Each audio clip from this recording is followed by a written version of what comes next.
Martin Necas versus Mikko Rantanen. Who won the trade? Obviously, there are other pieces involved too, but those are the two biggest names.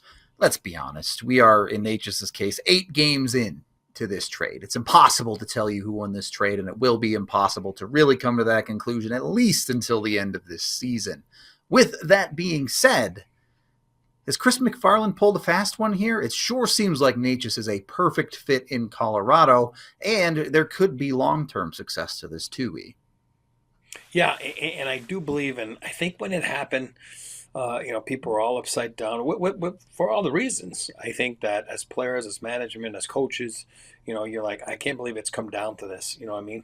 Now, with that said, I think they did say we're not going to let him walk for nothing, Miko. Yep. But what's our target? Meaning date? What's the target date? Obviously, we're not privy to those conversations, but I'm pretty sure that with the agent, there were conversations saying, okay, well, if this doesn't happen, then I might have to pull the trigger. And I'm sure one side said, well, then you do what you got to do, and then we'll do what we got to do. But I do believe in the Avs case and Chris's case and this and staff and Joe, everybody behind it was more. There were some targets out there, and Marty Necas being one of them. And I think at some point, when the last few weeks or a few months or whatever it is that this is coming down to, if Marty Necas is available, we're pulling the trigger. You know what I mean? And again, this has nothing to do. It's in the sense that they didn't feel Mikko was going to re-sign with them. Obviously, it all stems from that. But if Marty Necas is available, we're pulling the trigger. And I do believe that's what prompted that. Okay, we're doing it because boy, oh boy, is he fun to watch. Oh my lord, is he fun to watch? And what a fit he's been with Nate. Yep. And it gives the Avs a little bit of different look, from the last few years. And again, I'm not crazy.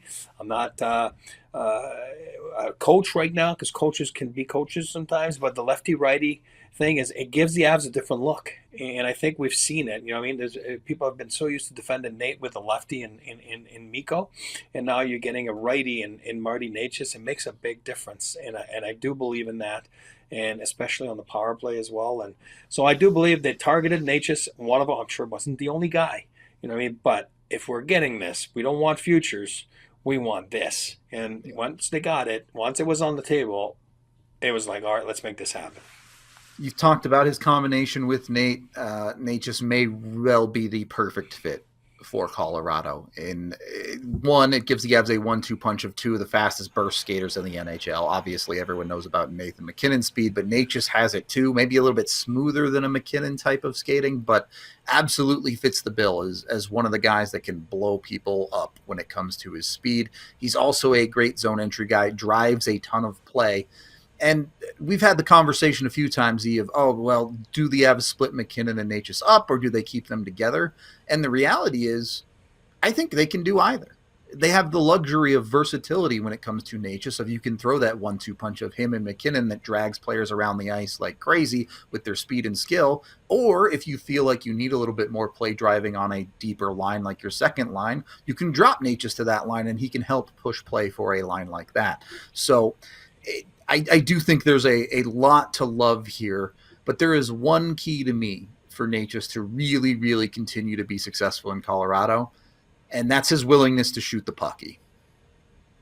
Yeah, and it can be intimidating when you're playing with a guy like Nate that barks, and you know what I mean. Like, and again, no offense to Nate, we're making fun of the barking, but sometimes you got to be selfish. You know what I mean? You're a great player, and we do believe. I think in Avs Nation this year, Nate hasn't been selfish. That's why all this thing at Four Nations the other day. Oh, he's a selfish player, leads the league in assists, but somewhere somehow he hasn't shot the puck enough. And I think Nate is the same thing. You get so excited to play with the leading scorer in the league.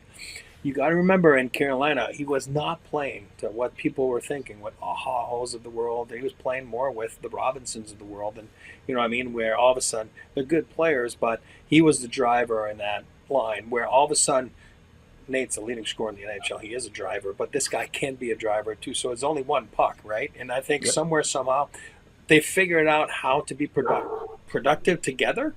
But I think it's important, like you said, that he doesn't revert to, oh my God, Mr. MacKinnon, you know what I mean, here's the puck. No, it's like, you know what, I got a hell of a shot too, and I'm going to go and shoot the puck. I'm not going to be the nicest guy in the world, because sometimes it needs to be done. And I think he's got that swag in him. And I think that's why he's able to play with Nate, but also he's able to also make the right decisions and not be, you know, overwhelmed by, oh, I'm playing with the leading scorer in the National Hockey League. And I think Nate's been very pleasantly surprised of Marty Necas. I think he said it.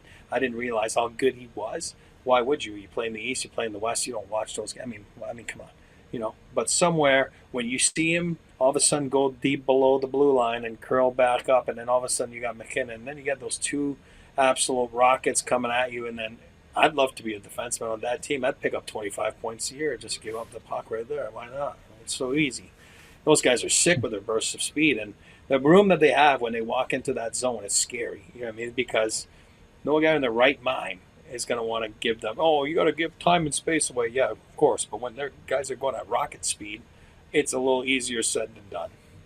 Yep. It's the pace is outrageous, but Necas is at that level. Since joining Colorado, he's averaging nearly 4 shots per game, which would put him at a career high. On the season, when you include his Carolina numbers, he's on pace for career highs in nearly every single statistic. He should threaten to be a 30-goal scorer this year. He's just got so much clicking right now. And maybe the most important part about this is he's got another year on his contract, and if things go well in negotiations, he may well be an Av for a long time. Yeah, and that's part of the reason why I think he was targeted. You know, like what we talked about a few minutes ago. You know, if Natchez is available, pull in trigger. Why? Because he is a sick player, but B, he's a controllable asset. You know what I mean? And that makes a big difference. You know what I mean? And once you have that going in your favor, and that's on the table, and don't sleep on Jack Drury. I think Jack's been awesome as well, right? As part of that deal there. So which kind of adds everything, and it adds to the lineup and the face-off abilities and the depth at center. But I think that being a controllable asset that Marty Necas is, and who knows what the future is going to be in Colorado, but somewhere, somehow, it gives you a chance right now to breathe a little bit, to see where he's at, and I'm sure to go after him once the time is right. Look, I love Mikko Rantanen as much as anyone. He's one of my favorite all-time Avs. But day by day, as this trade has continued to go on, I've started to like it more and more. And, you know, obviously results still have to show themselves. We still have to get through the rest of this season and how everything pans out. But it's hard not to give Chris McFarland a lot of credit, man. He sees the game really well. He sees these moves, and when the time is right, he seems to execute and make the right decision. And it's a tough decision to make. Don't kid yourself. Don't kid yourself, people. This was not an easy move to make for GM McFarland and the rest of the Colorado Avalanche staff, which Joe is part of, obviously being president of hockey operations. And those are not moves you want to make. Those are moves that at some point then you feel you have to make. And once you put that, it's not easy to do. And I think if you go back and look at that presser, Chris was a little bit distraught. It's not easy to say bye to a player that you've homegrown, one of the greatest, like top 10, a 10th overall pick that you've developed and you've won with, and that is so beloved and well liked. It's not an easy move, but I think it was the right move for Chris. And again, like I said, it's not easy to trade people. It's people's lives, it's people's livelihood, it's their wives, it's their girlfriends, whatever it is. It's just not easy to do. And a fan base and all that stuff, everything's put into consideration. And I think this is a move they had to make. I don't think this is a move they wanted to make, but it's sure turned out to be really good for them so far. Like you said, we'll know years down the road, but so far it's been really good. You tip your hat right now to what they did.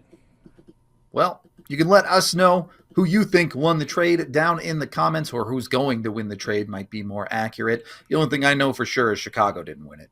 They definitely lost this thing. For the Avs in Carolina, we'll have to wait and see on this one. But let us know what you think, and go check out all of our other content right here on YouTube.